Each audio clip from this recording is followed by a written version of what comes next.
কক্সবাজার বিমানবন্দর থেকে উড্ডয়নের সময় ঢাকাগামী বাংলাদেশ বিমানের একটি ফ্লাইটের চাকা খুলে পড়েছে। তবে ৭৫ আরোহী নিয়ে ফ্লাইটটি নিরাপদে শাহজালাল বিমানবন্দরে অবতরণ করেছে। এই মুহূর্তে বিমানবন্দর এলাকায় আছেন রিপোর্টার সাদিকুর রহমান। সরাসরি যাচ্ছি তার কাছে।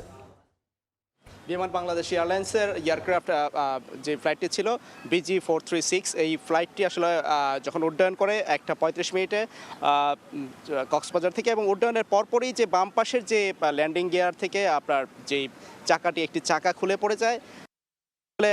এর পরপরই কিন্তু যে বিমানের যিনি পাইলট আছেন তিনি যোগাযোগ করেন এয়ার ট্রাফিক কন্ট্রোলের সাথে, এবং সেখান থেকে আসলে জানানো হয় যে জরুরি অবতরণ ক্ষেত্রে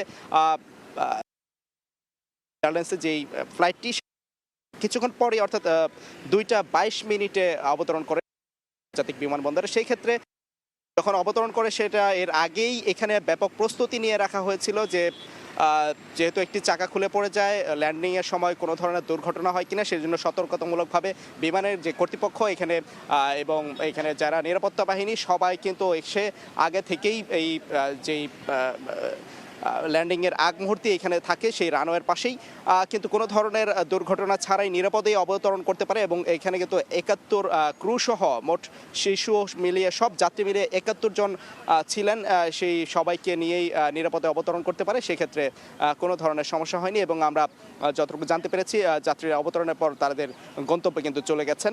আমরা এখান থেকে যারা বিমান কর্তৃপক্ষ আছেন তাদের সাথে আমরা কথা বলেছি।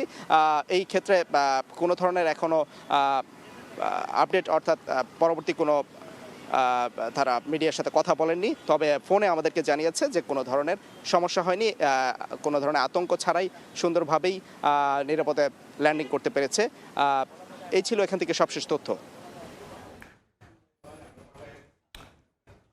কক্সবাজার থেকে ঢাকাগামী বাংলাদেশ বিমানের একটি ফ্লাইটের চাকা খুলে পড়ে, তবে সব আরোহী নিয়ে ফ্লাইটটি নিরাপদে শাহজালাল বিমানবন্দরে অবতরণ করেছে। আর সে খবরের সবশেষ নিয়ে আমরা ছিলাম শাহজালাল বিমানবন্দর এলাকায়।